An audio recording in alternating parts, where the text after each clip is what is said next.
आज हम एक इंडोनेशियाई comedy drama film too handsome to handle का रिव्यू करने जा रहे हैं। मास परिवार कई पीढ़ियों से अपनी अट्रैक्टिव ब्यूटी के लिए फेमस है। उनकी ब्यूटी ने उन्हें न केवल अप्रिसिएशन बल्कि बहुत पैसा भी दिलाया है। परिवार के सबसे बड़े बेटे ओकस एक इंटरनेट इन्फ्लुएंसर हैं। उनकी गजब की लुक्स के कारण उनके लाखों फॉलोअर्स हैं और वह एक लव गुरु भी माने जाते हैं। पिता पकार अपने समय में 1200 से भी ज्यादा लड़कियों को डेट कर चुके हैं। माँ को भी उनकी मैस्कुलिन कैरेक्टरिस्टिक्स और मूंछों की वजह से हैंडसम कहा जा सकता है। और आखिर में परिवार का सबसे छोटा बेटा और इस कहानी का हीरो कुलिन बाकी सबसे ज्यादा अट्रैक्टिव है। मास परिवार ने अपनी ब्यूटी को जीवन का हिस्सा मान लिया है, लेकिन कुलिन अपनी ब्यूटी की वजह से नॉर्मल लाइफ जीने में स्ट्रगल करता है। कुलिन की ख्वाहिश है कि वह नॉर्मल दिखता ताकि वह भीड़ से बच सके। लड़कियां उसके चेहरे को देखकर पागल हो जाती हैं, बेहोश हो जाती हैं, नाक से खून बहने लगता है और कभी कभी बाल खींचने लगती हैं।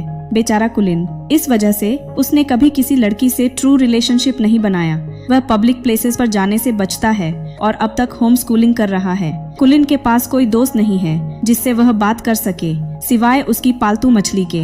वह मछली के साथ ताश खेलता है और उससे बातें करता है। उसकी फैमिली कैमरे के जरिए उसे देखते हैं और चिंता करते हैं कि उनका बेटा एक नॉर्मल टीनेजर्स जैसी लाइफ जिए। ओकस उसे लड़कियों की तस्वीरें दिखाता है और उसे किसी से मिलने के लिए इंस्पायर्ड करने की कोशिश करते हैं, लेकिन कुलिन का कहना है कि उसे केवल ऐसी लड़की पसंद है जो उसे पसंद न करे। कुलिन चाहता है कि लोग उसकी पर्सनैलिटी एंड इंटरेस्ट के लिए उसे जाने, न कि उसके चेहरे के लिए। जब कोई और तरीका काम नहीं करता तो उसका परिवार उसे स्कूल जाने के लिए इंस्पायर्ड करने का नाटक करते हैं। रात को जब कुलिन पानी पीने के लिए उठता है, उसके पेरेंट्स इकोनॉमिक क्राइसिस का बहाना करते हैं। वे नाटक करते हुए अनाउंसमेंट करते हैं कि वे केवल अंडे खाकर गुजारा करेंगे जब तक कि कुलिन की होम स्कूलिंग का पैसा नहीं जुट जाता। कुलिन को लगता है कि वह अपने पेरेंट्स के लिए परेशानी का कारण बन रहा है। अगली सुबह वह डिसाइड करता है कि वह अगले सेमेस्टर में स्कूल जाएगा। उसका परिवार खुश हो जाता है, लेकिन ये खुशी पल भर की ही दी। फिर कुलिन कहता कि वह सिर्फ ऑल बॉयज स्कूल में जाएगा।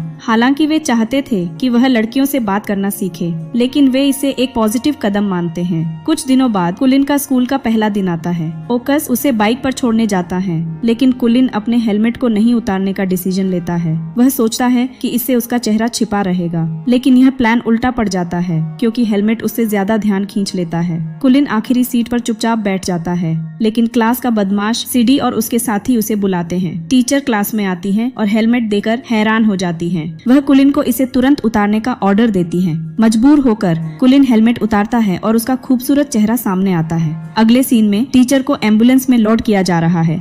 उनकी नाक से खून बहने लगा और वह कुलिन की ब्यूटी से बेहोश हो गईं। स्कूल के अदर स्टूडेंट्स भी प्रिंसिपल से कंप्लेंट करते हैं कि न्यू स्टूडेंट बहुत ही ब्यूटीफुल है जो संभालने लायक नहीं। कुलिन घर जाने के लिए दौड़ता है, लेकिन एक बदमाश उसे गिरा देता है। सीडी और उसके साथी उसे स्कूल के स्टोर रूम में ले जाते हैं और फिर पावर रेंजर्स की तरह अपना इंट्रोडक्शन उसे देते हैं। वे अपनी गैंग को तीगा टाक कहते हैं और दावा करते हैं कि वे स्कूल की सबसे खूबसूरत लड़की अमांडा को डेट पर ले जाने का सपना देखते हैं, लेकिन अमांडा केवल हैंडसम लड़कों से ही प्रपोजल एक्सेप्ट करती है। इसलिए वे कुलिन को यह काम करने के लिए मजबूर करते हैं। अगले दिन कुलिन और उसका नया दोस्त कीबो बीबीएम स्कूल जाते हैं। यह स्कूल अच्छे दिखने वाले लड़कों को ही अंदर आने देता है। कुलिन हेलमेट पहनकर एंट्री करता है, लेकिन लड़कियां उसे उतारने पर जोर देती हैं। जैसे ही कुलिन हेलमेट उतारता है, स्कूल में भगदड़ मच जाती है। लड़कियां नाक से खून बहाती हैं, रोती हैं और खुशी से उछलने लगती हैं। यह खबर कुछ ही घंटों में सोशल मीडिया और टेलीविजन पर फैल जाती है। कुलिन का नया नाम टू हैंडसम टू हैंडल रख दिया जाता है। कुलिन अपने स्कूल और आसपास हैंडल न होने वाला हैंडसम लड़का कहा जाने लगता है। बीबीएम स्कूल की सबसे खूबसूरत school girl and model Amanda को भी यह खबर मिलती है और वह कुलिन पर फिदा हो जाती है। कुलिन पहला लड़का है जो ब्यूटी और रुतबे में उसके बराबर है। अमांडा उसे इम्प्रेस करने की ठान लेती है। खबर फैलने पर लड़कियों की भीड़ कुलिन के घर के बाहर जमा हो जाती है। कुलिन का परिवार इस भीड़ का फायदा उठाकर घर दिखाने के पैसे लेना शुरू कर देता है। कुलिन, जो खुद को छुपाने के लिए सड़कों पर घूम रहा है, अपने परिवार को टीवी पर देखता है, जिससे उसे गहरा विश्वासघात महसूस होता है। जब परिवार उसे घर बुलाता है तो वह मना कर देता है। हालात तब और खराब हो जाते हैं जब उसकी पालतू मछली की टूरिस्ट्स द्वारा देखभाल न करने से मौत हो जाती है। दुखी होकर कुलिन एक बिल्डिंग की छत पर छिप जाता है। तभी एक लड़की उसके पास आकर पूछती है कि क्या वह कूदने वाला है। वह लड़की कुलिन को देखकर न तो बेहोश होती है और न ही नाक से खून बहता है। कुलिन हैरान होकर उसे देखता है। लड़की बिना कुछ कहे चली जाती है। हालांकि इस अजीब मुलाकात से कुलिन का दिन थोड़ा बेहतर हो जाता है। कुछ समय बाद कुलन अपने दोस्त कीबो को फोन करता है, जो उसे अपने घर बुला लेता है। कीबो और उसकी दादी कुलन का स्वागत करते हैं और उसे वहां रुकने का इनविटेशन देते हैं। कीबो के कमरे में कुलन को रेयर कलेक्टेबल कार्ड्स मिलते हैं, जो उसे बहुत पसंद आते हैं। उन्हें पता चलता है कि उनकी सोच बहुत हद तक समान है, जिनमें कार्ड कलेक्शन भी शामिल है। अगले दिन दोनों उस लड़की को ढूंढने के लिए ऑल गर्ल्स स्कूल जाते हैं। वहाँ वे अमांडा से भी मिलते हैं और उसे सीडी का प्रपोजल फाइल देते हैं। अमांडा कुलन की ब्यूटी से इम्प्रेस्ड न होने का दिखावा करती है, लेकिन उसके जाने के बाद उसकी नाक से खून बहने लगता है। कुलन को सीढ़ियों पर अपनी क्रश दिखती है, लेकिन दूसरी लड़कियां उसे उससे मिलने नहीं देती। अगले कुछ दिनों में कुलन और कीबो हर काम साथ करने लगते हैं और गहरे दोस्त बन जाते हैं। एक दिन कीबो कुलन को फुटबॉल खेलने ले जाता है। वहीं कीबो अक्सर अपनी क्रश रीरी से मिलता है। मैच के बाद कुलन को वह लड़की पास की दुकान पर काम करते हुए दिखती है। वह उसे घूरने लगता है। तभी कीबो आता है और उसका इंट्रोड्यूसिंग रीरी से कराता है। कुलन को पता चलता है कि रीरी वही लड़की है और कीबो की क्रश भी है। रीरी और कीबो की नजदीकियां देखकर कुलन को जलन होती है। वह उलझन में रात भर सो नहीं पाता। उसे याद आता है कि उसका भाई ओकास एक लव गुरु है। अगली सुबह वह उससे मिलता है। ओकास खुश होकर रोने लगता है और कुलन को रीरी को इम्प्रेस करने के टिप्स देता है।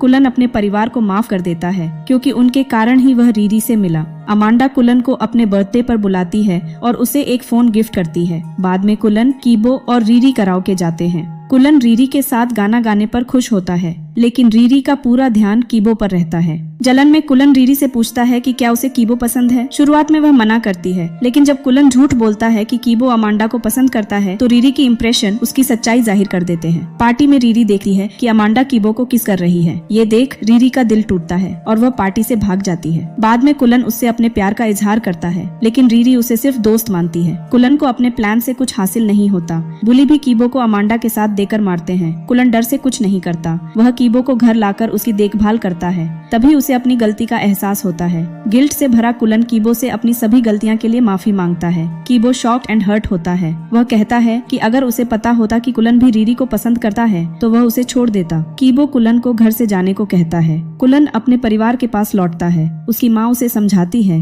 कि वे उसकी खुशी चाहते हैं। कुलन रीरी से सब सच बताता है। फिर वह कीबो से माफी मांगता है। पहले कीबो मना करता है, लेकिन कुलन उसे रीरी की बातें सुनवाता है। रीरी और कीबो का रिलेशनशिप इम्प्रूव्स होता है और कुलन दोनों का दोस्त बन जाता है। प्रॉम में कीबो और रीरी साथ जाते हैं, जबकि कुलन की जोड़ी अमांडा के साथ होती है। कुलन और अमांडा प्रॉम किंग और क्वीन बनते हैं। पार्टी में एक लड़की कुलन को सिर्फ ठीक ठाक हैंडसम कहती है और कुलन उसकी ओर अट्रैक्टेड हो जाता है। यह एक नए रिलेशन की शुरुआत की ओर इशारा करता है। तो यहीं पर इस मूवी की कहानी पूरी होती है। अगर आपको ऐसी फिल्में देखना पसंद है, तो आप कमेंट बॉक्स में बता सकते हैं कि आप किस मूवी की एक्सप्लेन्ड वीडियो चाहते हैं। हम पूरी कोशिश करेंगे उस मूवी की एक्सप्लेन्ड वीडियो बनाने की। बाय द वे गाइस, अगर आपको हमारी ये वीडियो अच्छी लगी हो तो लाइक और सब्सक्राइब जरूर ही कर देना। शुक्रिया।